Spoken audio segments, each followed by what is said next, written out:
All right, we are back once again. Cold open question for you. What was your hangout spot growing up? Did you have a hangout spot, and what was it? Yeah. All right. Yeah. I like that. Well, before we, move on past this and give you our fabulous intro and launch into this week's topic, I do want to put something out there for the listeners. I want to get you right now, before you walk away or we lose anybody or your attention is elsewhere or you miss it somewhere in the middle because you zoned out thinking about the show. But I want to get this out there. I want you to hear it. I don't want anybody to miss it. Do you love This Podcast Takes Tokens? Yes. Maybe you just like it, but enough that maybe you want to get a free sticker. We're going to help you out. Show your love for the podcast and be one of the first 50 to snag an exclusive sticker. Let me tell you how. You got to listen to an episode of the podcast. You're already doing that. Review it. Leave a review on either Apple Podcasts or Spotify, one of those two, where you can actually write out a review.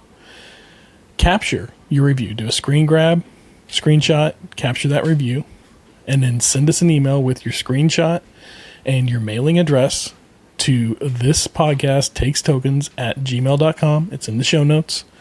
And then we are going to send you a sticker absolutely free. You want 2 stickers? Leave a review on both platforms, and then send us both those screenshots. Act fast. This offer ends December 31st, 2004. It's only good through the end of the year.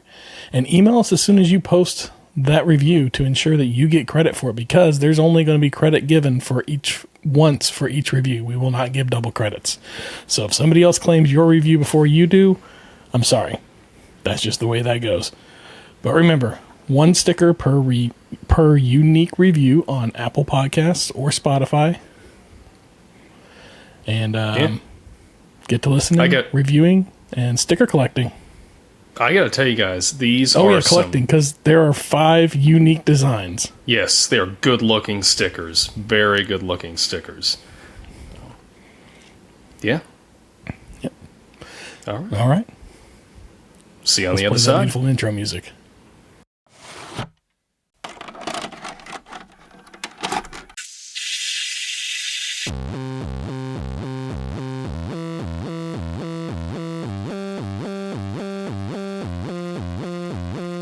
Your local video store card. A comic book in your back pocket. Games with no tutorials. Music you had to discover. And drinking water straight from the hose. These are the things us millennials remember fondly. We are the Jennings brothers. Join us after the streetlights come on as we race our bikes from the top of the hill right down memory lane.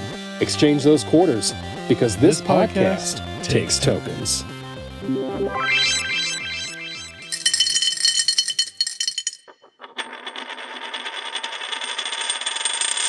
Okay, so today we are going to be hanging out down the street.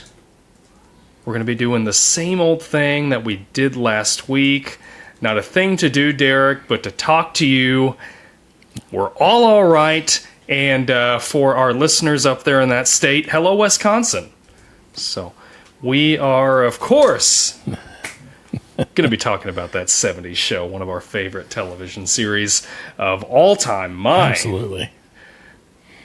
Well, I can't say my favorite sitcom. I've got Seinfeld in there, but this is right. Oh, it's definitely in my top 5.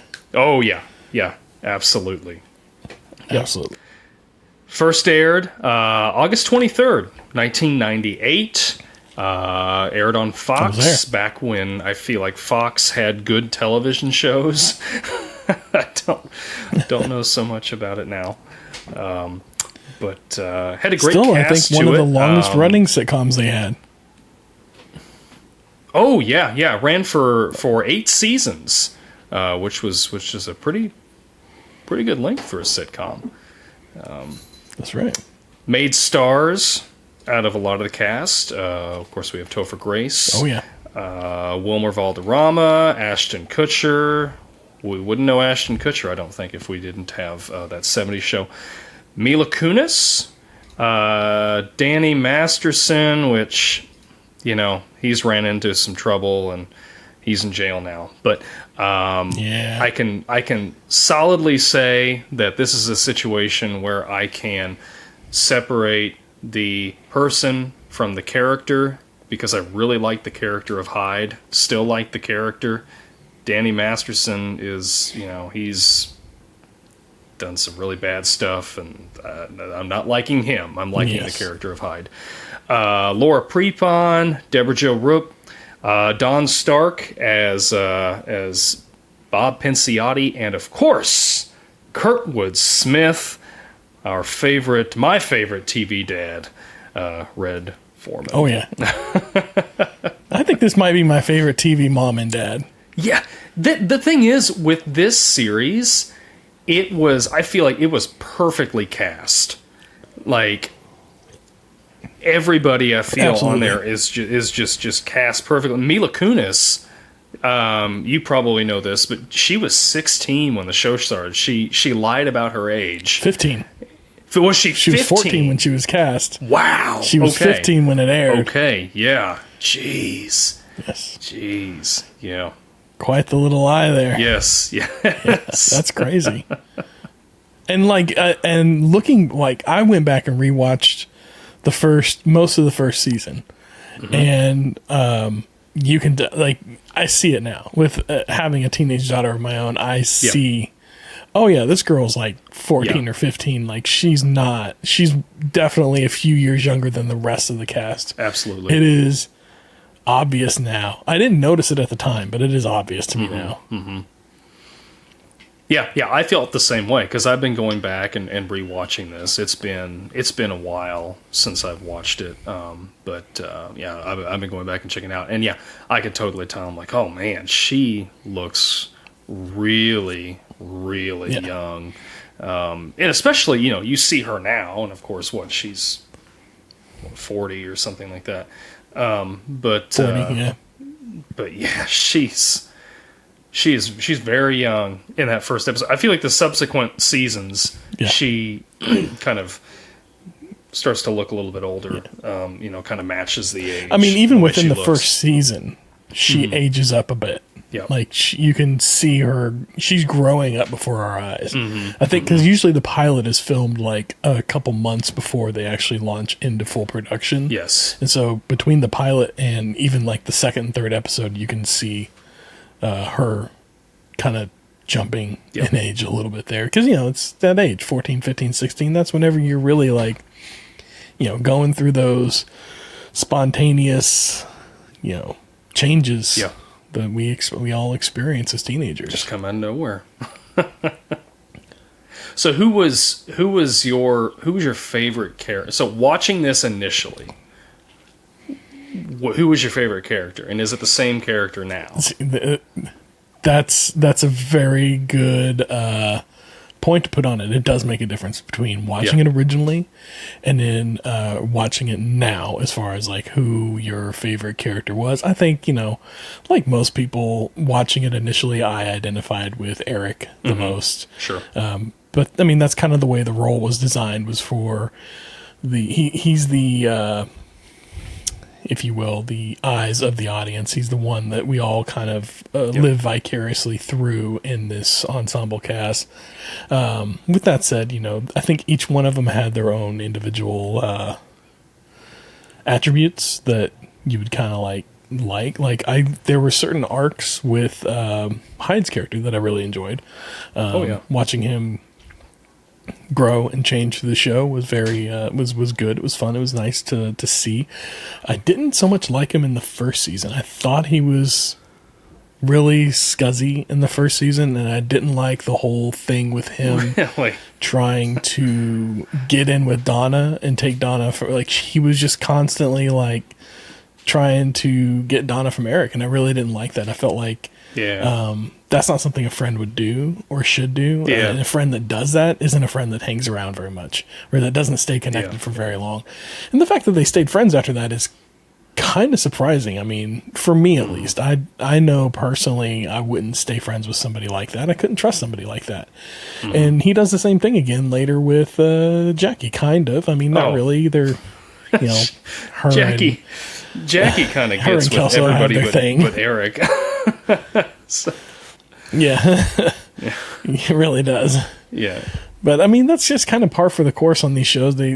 Typically there's a couple of characters that make the rounds in the friend group, as it were, and you know, that's just how that goes, I believe, on a lot of these like ensemble friend casting things. Is because, like, you know, the audience wants to sees these characters growing together and naturally wants to see them, or rather sees these characters growing alongside each other and naturally wants to see them grow together.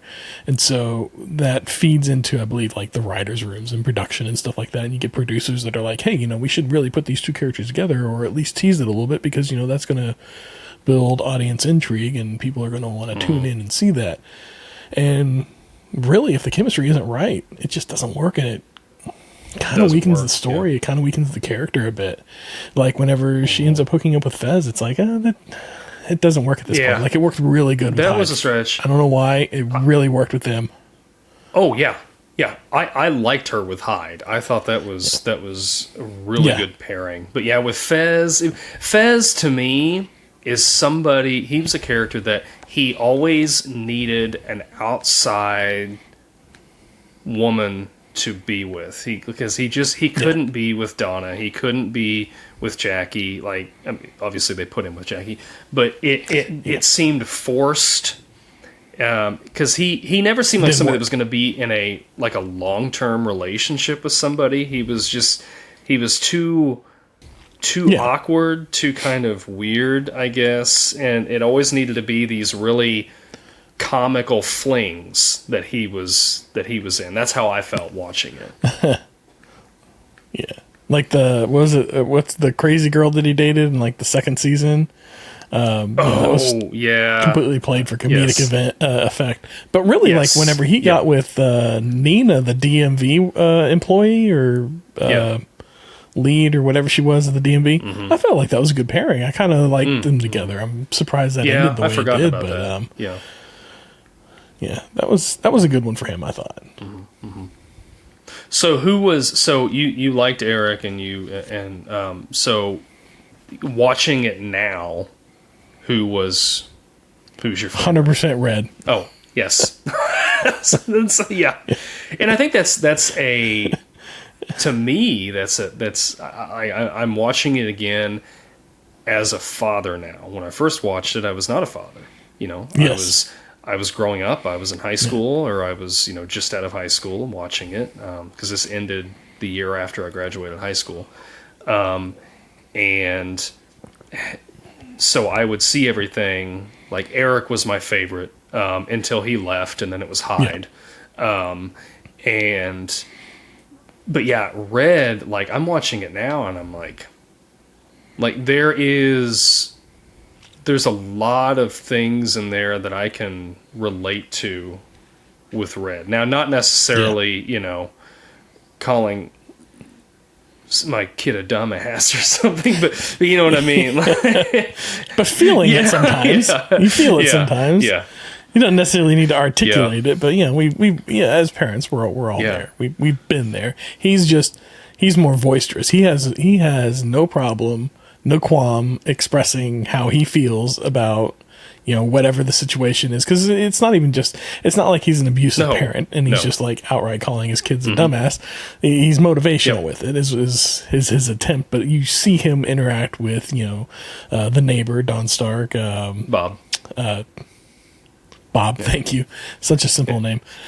You see him interacting with like Bob and Midge, or you know, any other adult characters, and he's the same way. He's, you know, he takes no garbage from anybody, and he's not going to tolerate anybody's, you know, ignorance or intolerance or whatever it is. You know, he's got no time for it, and I'm there for it 100% now. And you know, in another character that I gained better appreciation for on this rewatch that I say on this rewatch. Like I've watched like half of season 1, like, but I'm gonna go through and finish this up because it's just so good. But is Kitty, you know, just rewatching her and how she interacts with Red, and then with Eric, she's still like super loving and everything. And the funny thing is, Red is that way with Lori. And Kitty's kind of treats Lori like Red treats Eric a little bit. Like she kind of sees her as, you know, kind of a hussy and all this. There's that one episode where she goes with the daughter and the neighbor, and they go to that I don't know, it's like a class or something like that with one of her professors, and the professor's like, okay, we're going to have a moment of honesty or whatever, and he's like, you know, speak your truth to her or whatever, and she's like, okay, and then she kind of goes off on the daughter a little bit, like very candidly, very honestly, not in an aggressive manner, but just like she has a moment of candor where she's like, you know, I think you're screwing around at college, and you know, you need to knock it off. You need to grow up and be an adult, and that was great. Yep. Yeah, and Red's over there like, oh, you need more gas money? You need that? You need money to get to get where you're going? Here's some more. And then, you know, Eric's like, I could use some gas money. And I can't remember what Red said. Oh, he's like, yeah, if a frog had wings, he wouldn't hit his ass every time he bounces or something. It's just so funny.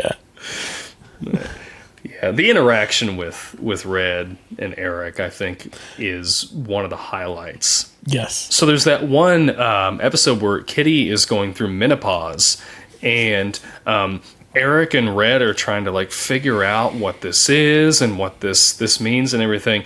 And they both decide together. Red's like, go get the encyclopedia. So they're like sitting on the couch looking through like what menopause is, and there's that line, it's one of my favorite lines in the whole series, and Red is like, I could have went my entire life without knowing it had a mucous membrane. It's so funny. And then like even earlier, like I think it's probably like the 4th or 5th episode, they go to the wrestling match. And, you know, like, Red has a good time with them at the wrestling match and hanging out with the kids and everything. Yeah. And towards the end of the episode, they're in the living room and they kind of square off on one another. And Red's like, oh, you want to go? Okay, let's do this. And, like, so then they just kind of play wrestling around and everything. And Eric gets him in the headlock and Red's like, oh, no. And kind of, like, tricks him into, like, giving up and then reverses it on him. And then he's got Eric in the headlock. Yeah. And then there's, like, a moment where he lets him out of the headlock and he just kind of gives him a hug and a pat, and it's like, that's it. That's like, that's their relationship in a nutshell there. Yeah. They may be going round and round, but at the end, they just love each other, and that's all that matters. Yeah. And it's great. That's what works for the show. There's in the relationship. Oh, it is. It absolutely does. There's always that underlying, like, Red will give Eric a hard time, and really, you know, even later as the series goes on, it's the same way with Hyde, because Hyde, you know, becomes really a second son to him and Kitty. Kid. Yeah. And but there's that. It's the episode where Topher Grace leaves, and Red tells him, you know, he's like, "Be careful. I love you." And he says something else, and Eric kind of pauses. He's like, "Wait, what'd you say?" He said, "I said be careful." And he's like, "No, before that." He's like, "You heard me." And like he doesn't say it again, but it's just it's very there's like a wink. Yeah. It's a very touching I guess relationship. I know that sounds kind of cheesy, but it really is for the show. And then I mean, really you got to cut it off there because you didn't get into that last season without Eric, and I feel like the show tries to go back and get those laughs again. Yeah. But without him. And it doesn't like work. There's moments where and it doesn't work. Because it kind of comes off as mean, like where Red's like they're hanging out with Randy and Donna, and they went to like the fair or something like that, and Red makes a quip like, "Oh, hey Donna, how is it to finally date a guy that can, hit the little bell or whatever on the strongest man hammer thing or whatever it was?" And it's like, "Hey, that's your son that you're talking about there, and he's not even around." Like, Yeah. it's just that last season, it felt like they were going for the punchline, but they were missing the heart and the setup for it on a lot of and that. They didn't really even think for the, if I remember right, the last season didn't even have. Yeah, it didn't even have Ashton Kutcher in it either, if I remember right. Like him and Eric both come back. He was there I think for the like first last couple episode episodes. Okay. The last episode, Okay.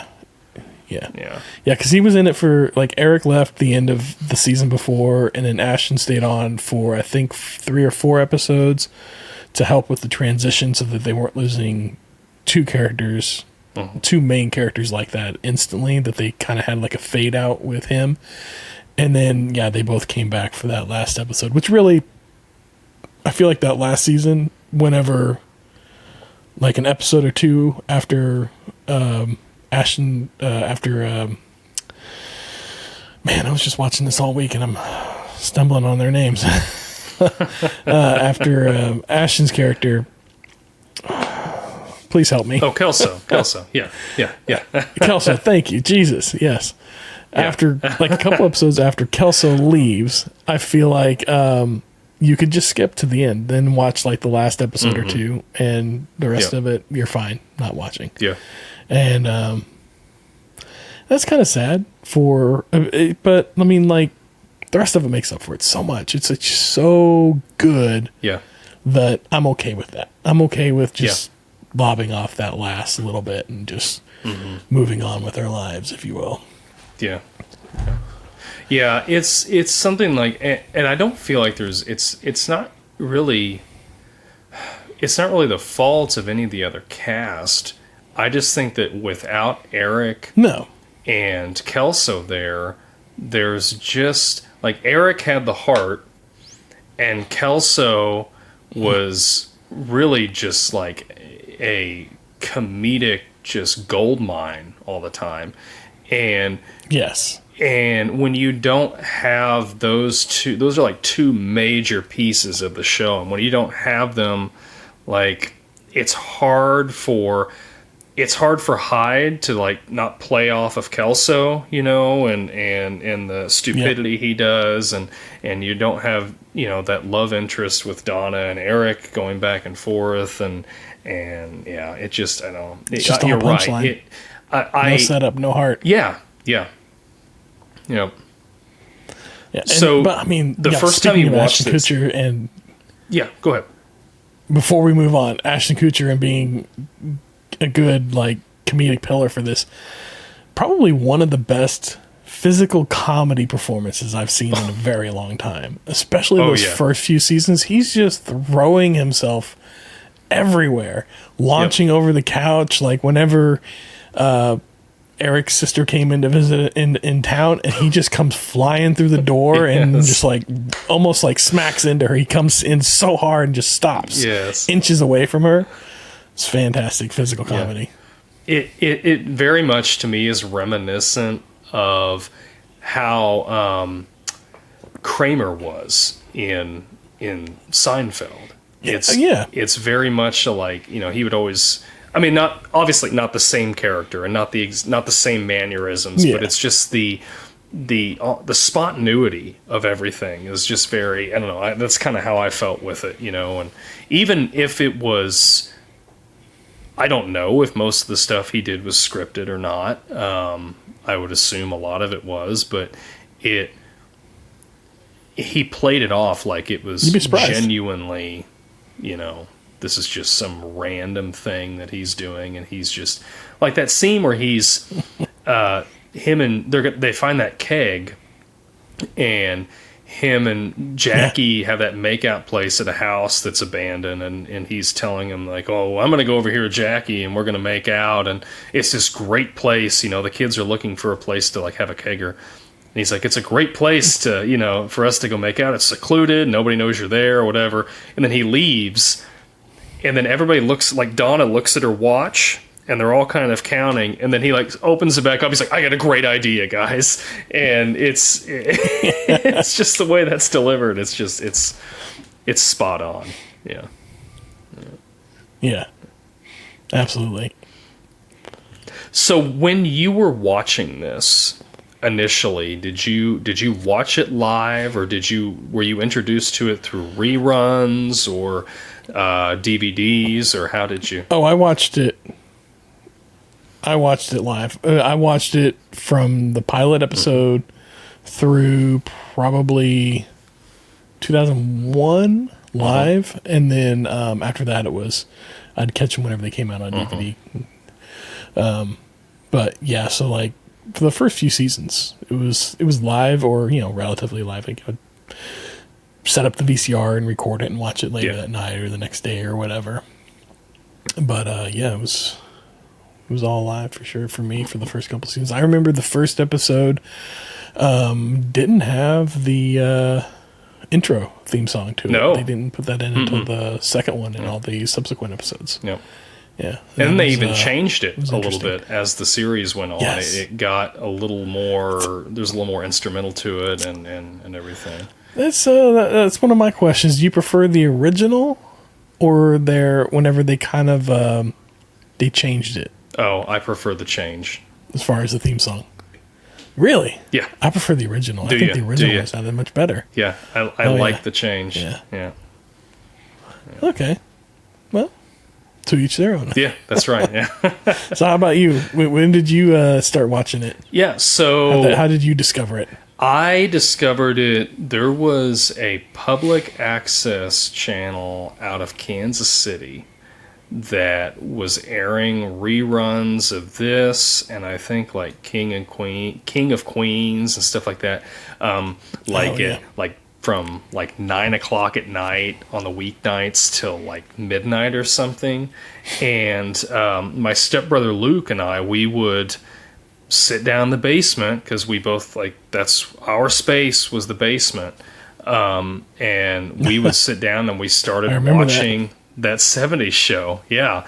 And there'd be 2 episodes on every night. I think it was 2 episodes of 70s show, 2 episodes of King of Queens, and then there had to have been like one other episode, like maybe Everybody Loves Raymond or something.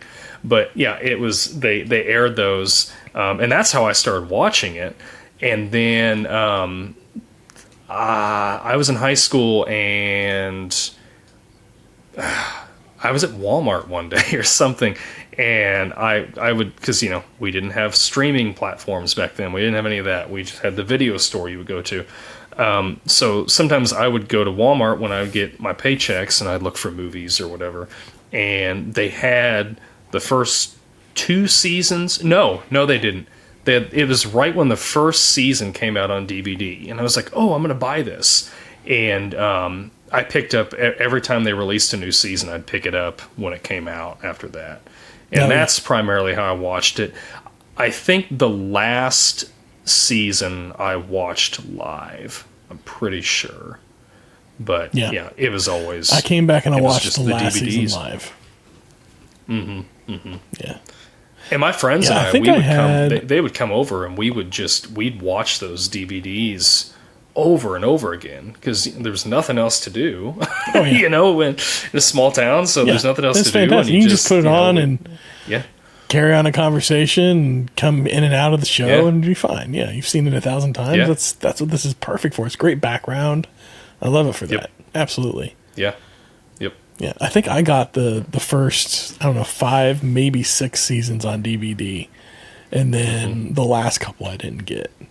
Just because, Yeah, I think everything was, at that time, whenever this last season aired, by the time it went to DVD, everything was starting to transition over to Blu-ray or HD.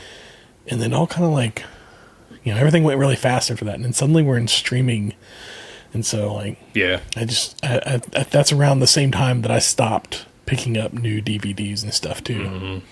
I miss that, though. It was so nice to have the DVDs, like you would have a collection of a box set of like I remember I had like on my shelf, I had all the Seinfeld series, I had The Wire, I had that 70s show, like I had, all these series that I really enjoyed, and it was just fun. It was nice. It felt good to be able to like look at your collection and see, oh man, you've got the whole series of Twin Peaks. It's just one box set. You've got the whole, whatever it was.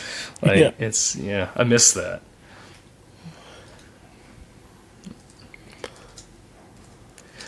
So, what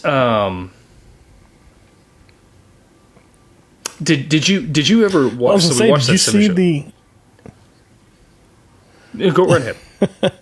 I was gonna say, did you see the box that they did for that 70s show? Like they did like finally, like whenever all the seasons were over, they did like a big DVD box set for it. No, and it was, no, I didn't know they did that. I want to say it was like the van or something like that, and it was all of them together in like a box set that looked like the van. Mm-hmm. I want to say it's been so long and I can't remember. Mm-hmm. Yeah, no, sorry, it wasn't a van. I was pulling it up as we were talking. It was a vinyl album carrier, like an old, like, if you were to carry like maybe like 24 LPs or something like that around with you, like the little the 9-inch ones or whatever. Yeah, it's like that box, like what that would be in. Okay. But yeah, so like that's how they did like the whole box set for the season, which is like just perfect. Oh yeah, like, that's cool. 70 show, that's cool. Yeah. So, and that's like, again, that's in like 2000, mid to late aughts, 2000s, early 2000, 2008-ish, 9, whatever.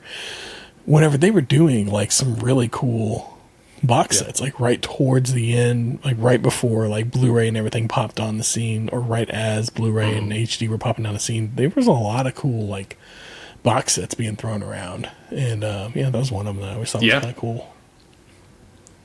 Yeah, I miss those. Like I miss, like I said, I miss having the DVDs on the shelf, but I miss those just complete box sets. Like even with like DVD series, like I think we were discussing with Jurassic Park, like the original trilogy was like the doors to Jurassic Park opening up was the box set, and it's a lost art that we really don't see anymore now that everything is streaming. Did you ever see Evil Dead? I haven't seen the discs. Is there a box set? So that looks pretty good.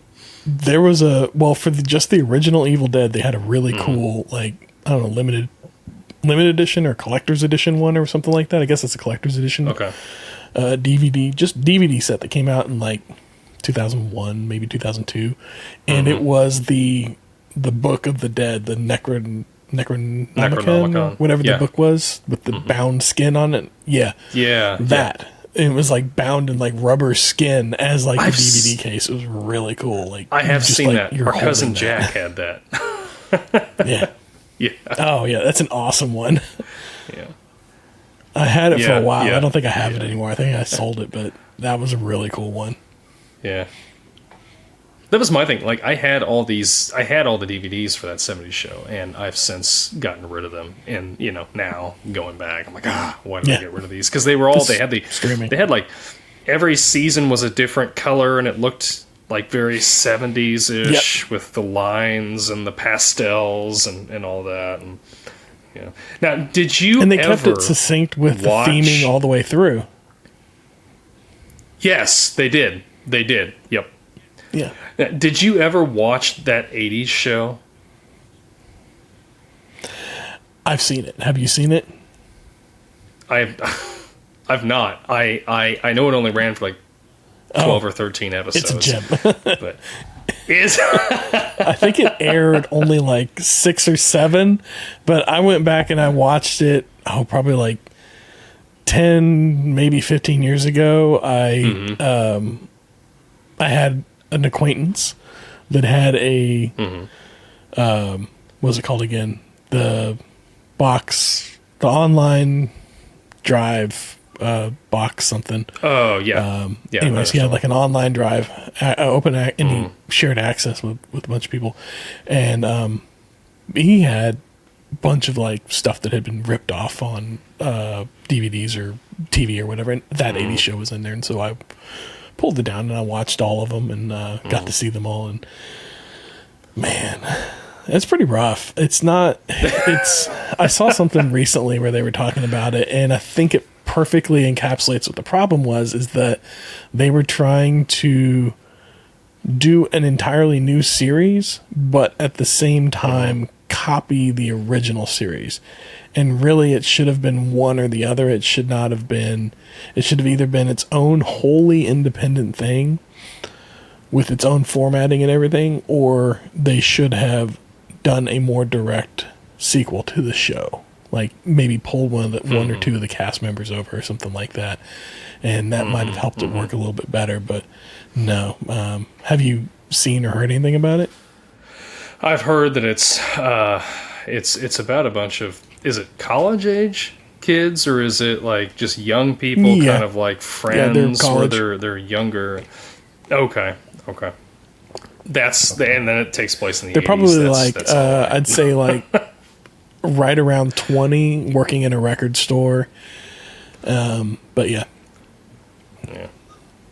So it was fun. Have you seen the new one, that 90s show?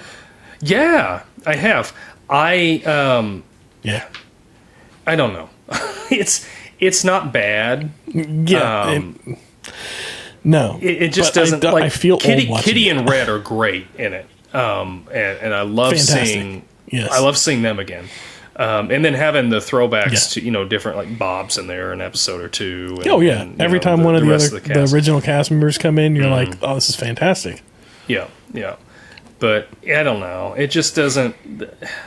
The kids just don't resonate with me like the original cast did, and Which is funny because they're like, the original that 70s show. I think one of the reasons why that 70s show really resonated, at least with me, is that I was exactly Eric's age.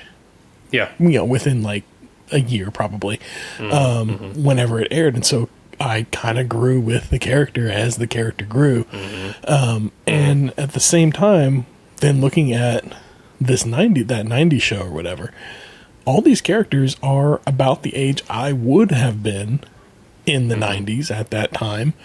Yep. But yeah, it's not the same. I don't feel the same connection, and I think part of it is that the characters, like on that 70s show, they were 16, 17, but they were being played by like 20-year-olds. Like they felt older off the bat. Whereas on that 90s show, they're being played by like 16, 17-year-olds. They look like they're like 15, 16, 17-year-olds.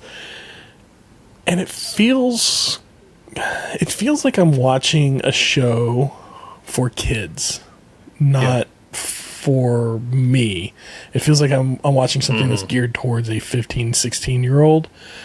And but at the same time, like a 15 or 16-year-old isn't going to appreciate this show the way we would.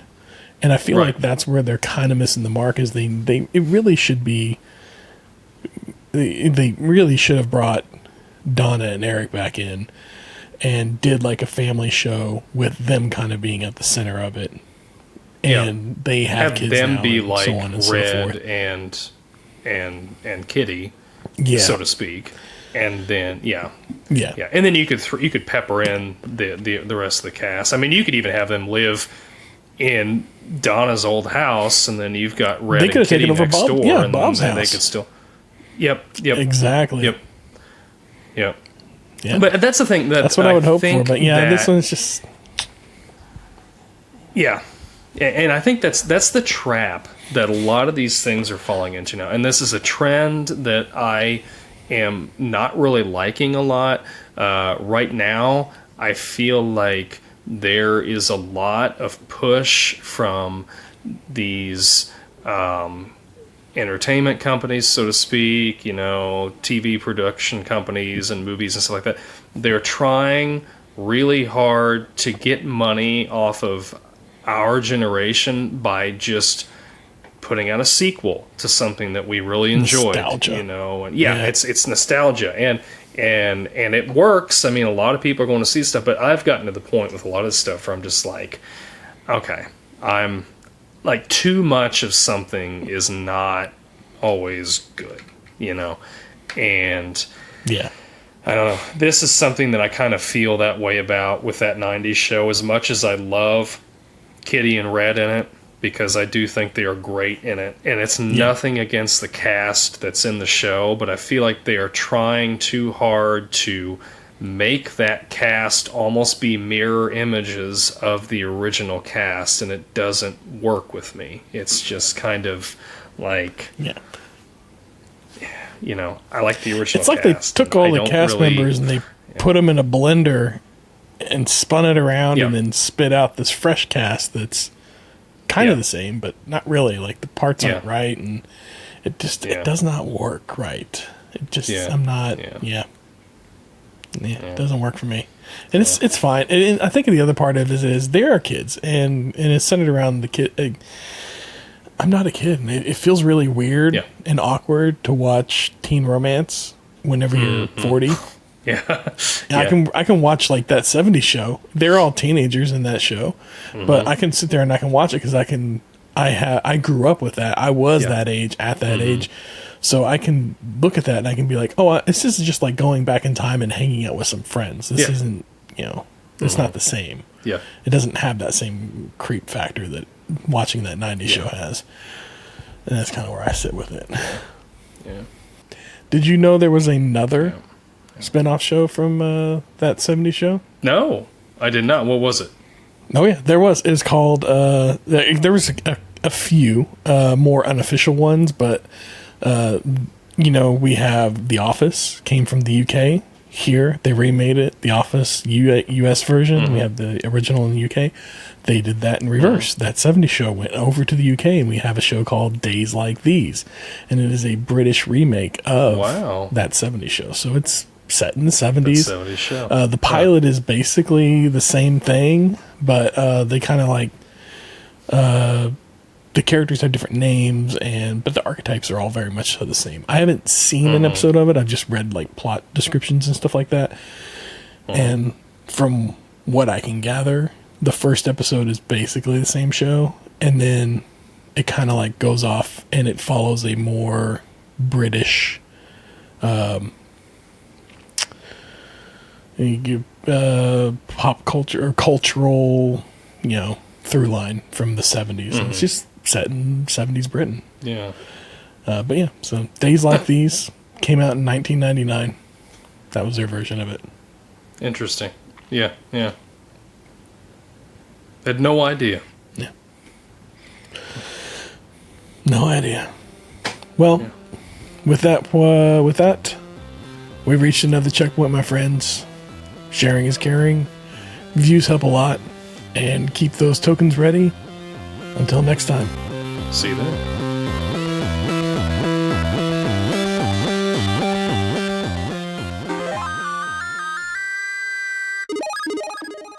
This podcast takes tokens is a Clay Street production. All right, now before we get into answering our cold open question, we do want to touch on something real quick. We forgot to mention it before.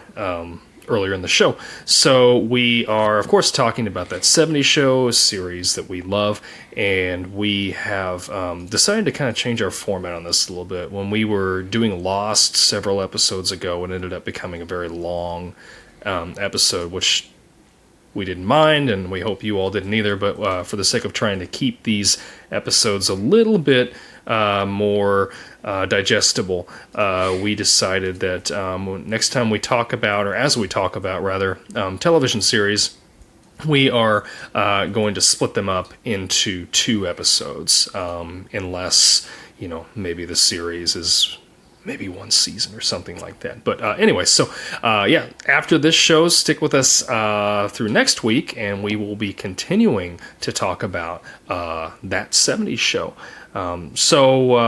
Yeah. Going on to our cold open question now that we got that out of the way. If you remember me asking Derek, what was your hangout spot growing up? Man, it kind of changed depending on things, but I'm going to focus on high school. High school hangout was mainly my friend's house. It always centers around the same thing. He always had the latest game systems, and he always seemed to get like newer games. And so we all hung out at his place. And his parents, worked and didn't come home from work until around like 6:30, maybe 7 some nights. And so after school, we could go over there and hang out for like 3 hours or so. Uninterrupted, like just us hanging out, like maybe 3-4 of us would hang out, maybe sit in the living room, watch a movie, or more often we'd hang out and play games. He had the Sega Saturn, the N64. Saturn. He even got the Dreamcast whenever it came out. Like, so he always had new games and game systems and the 4-player ability of the N64. None of us had an N64, so like the 4 of us could go over there and hang out and play. And really, GoldenEye, whenever GoldenEye came out, that was it. We were just there for probably 2 years straight playing GoldenEye with 3 or 4 of us on a screen that was probably 19 inches big. We're all just like as close as we can get to it playing this game. But it worked. I can't imagine doing that today, but yeah, it worked. Like it's probably like the size of this TV behind me, 4 of us looking at like these little screens. Man, if I tried to do that today, I don't think I could. I don't think I could play a game in that resolution on a screen that tiny, especially split into 4. So you got 4 different little, but we managed, and we played hard. But yeah, that was that's probably where we hung out the most. That's great. And how about you? What was your hangout place? It really wasn't like you were saying. It changed over the course of time, but for the sake of this episode, it during high school, it really wasn't a location necessarily, although I guess maybe it was. So here's what we did. We drove around a lot, and that was something I was rewatching as I was rewatching 70s show.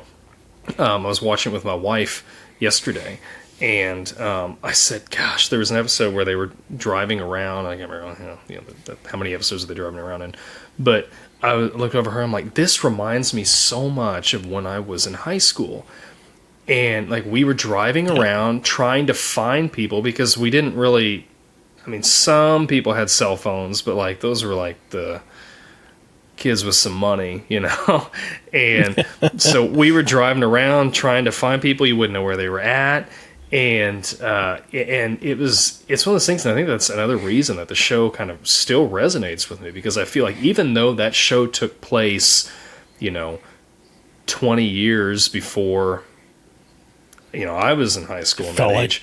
I still feel like our generation is like really the last generation that was driving around, like, what are you doing on a Friday night? We're going to cruise around. Hey, let's go find Mike. Where's he at? I don't know. Let's go to Walmart. Is he there? No. Is he at home? He's not there. Like, let's just keep going until we find him, And that was He's in one of 4 places. We'll find him eventually. Yeah. That's right. And that's exactly. And it really just made an adventure out of the night, because you'd run into other people, and something would come up that you didn't think you were going to be doing, or whatever. Like you'd go and do donuts in a parking lot, or something like that. But it was just the hangout spot was just wherever it was, and it was our cars most of the time, and we were just cruising around and just doing it. There was a bridge that was, oh man, there was a bridge right outside of town Yeah. that we would constantly throw stuff off of. Like, we threw chairs from restaurants off of there that we found. We threw an old washing machine off that bridge. Like, there's... Oh, wow. Yeah. But, yeah, it was a good time. Kind of miss those days. Yeah, we used to sometimes. cruise a lot too. Yeah. That was mainly in like the summers or on the weekends whenever the parents were home. Then we go out and we go cruising. That was it was very much the same. Like, we just kind of like pile up into a car or maybe two cars. Yep. And drive around, get Slurpees, junk food, meet up with other people. Inevitably, somebody knew somebody who had just graduated high school the year before, maybe 2 years before, and they had an apartment. And we go hang out. Yeah. The creepy older kid that's still hanging out with high school students. Yep, And, had that. yeah. Yeah. I had a friend whose brother was he was 2 years older than me, maybe 3 years older than me. Anyway, he was a friend of mine. They were brothers. They were both my friends. But he had an apartment, and then we'd go over there and hang out quite a bit. Yeah. So let us know one what guy we hung out with, and his. I was going to say there was one guy we hung out with, and his dad would hang out with us. So there was that was a little weird, but an way older guy. Looking back on it now, I'm like, man, that was kind of weird. No, I can't imagine doing that at this age, but so that's what happened. So whatever. He knew where his son was at. So. Different time. Yes. Getting into trouble together. Yeah. Let us know what your hangout spot was, and let us know in the comments or whatever, and be fun to hear them, and we'll read them on the air. We got a couple right now, and the first one was from our podcast or episode that we did on Super Mario Brothers 3. And Will Ford 81, big fan of the show. We're a big fan of him. He said Super Mario Brothers 3 is the first video game that I owned. We got an NES as a Christmas gift from my grandma back when Nintendo was bundling the console with this game. I play the daylights out of this game and could beat the game with ease with warp whistles and much more work without whistles. Kudos to you for that. In more recent years, I could still beat the game with the whistles, but my skills have weakened significantly from when I was a kid playing it every day. Me both. The game was the game was bursting with creativity in each and every level, from flying raccoons to Goomba shoes to a demonic sun that demands you run with reckless abandon. You're right there. Yes. I may be biased by nostalgia, but I think this is the best Mario game ever made. It's classic NES firing on all cylinders. Absolutely. I agree 100% Will. Yeah, man. That was... I did reply to him that still my favorite Mario game is Super Mario Brothers 3D World. But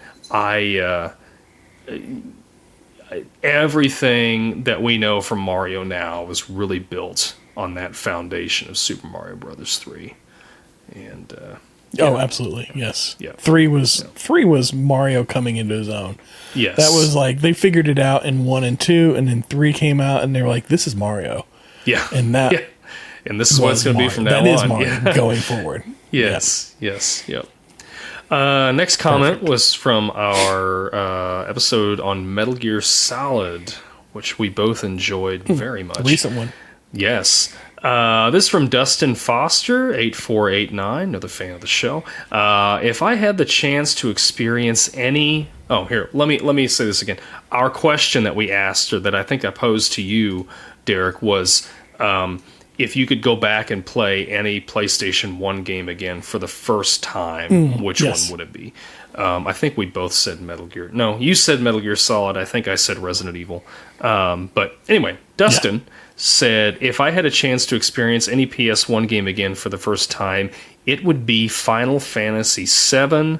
The incredible feeling of wonder seeing Midgar for the first time, the swelling soundtrack, and the amazing story would be such a joy to experience all over again for the first time. So, yeah, that's good. I have played through Final Fantasy VII. I understand the popularity of it. I get why it is such a revered classic. It just didn't hit with me, and that's okay. Everybody's got their own kind of things, but I know that Final Fantasy VII is like a fan favorite, and it rightfully so. Looking at it on paper, it is a good story. It's just the gameplay wasn't something that really hit with me. The first time I played it, I enjoyed it. I get that what he's saying. It was an exciting playthrough the first time for me, and I probably would have ended up finishing it out had I not been distracted. Like at the time, I think I played it in like the early 2000s, and I had just gotten a PlayStation 2, and I got this and the PlayStation 2 right around the same time, and started playing this, and then got distracted by the PlayStation 2 and didn't come back to it for a very long time. And as you know, if you walk away from a game, especially a game like this, that's 7 discs long or whatever it was, this incredibly vast game, you come back to it later. It's hard to pick it back up and remember where you were and what you were doing and everything. And so I just never got back into it. But and now, and I've never picked it up again because it's so big. It's such a big game. It's a lot to take on, and I just don't have the time to invest 120 hours into a game now. Right. It's a daunting task. I've been playing through Elden Ring just ridiculously for hours. But yes, I understand what you mean. It's rare for me to play a game that's that long anymore. It's hard to do with other commitments in your life. It's better to, well, I don't want to say better, but it's easier to play a game that's a little more focused, I guess. But I think I'll have time. I feel like this is going to be my retirement time. Like whenever I'm old and sitting around retired, I feel like that's going to be whenever I catch up on all these games. Yes. So Dustin, you picked Final Fantasy VII. Despite my not being a huge fan of the game, I will tell you that is a good pick. That is a really, really good pick, buddy. Solid pick. Yes. Last comment we got, again, from our buddy Will Ford 81. He was talking to us about our very first episode, Teenage Mutant Ninja Turtles. Fantastic one. Yes, he said the first movie still holds up pretty well today. It's a pretty faithful adaptation of the Turtles, borrowing from both the cartoon as well as Eastman and Laird's comics. As a kid, I loved the movie for the corny jokes like Mikey with the turtle wax and the Wheel of Fortune dudes. And as an adult, I really loved the scenes at the farmhouse, April drawing Leo, Don and Casey working on the truck, which is a scene we both really liked. Leo watching over a wounded Raph in the tub. These are some great visuals that really showcase the Turtles as a family unit. It also helps ground the film in reality. As much as a movie with ninjutsu practicing reptiles can be grounded, that is. Got you there. Michelangelo remains my favorite, while Leonardo is probably the turtle I most relate to. That's what's great about the Turtles. They all have their own unique personalities, and everyone has their favorite. And he says, great job, guys. This episode kicked shell. Thank you, Will.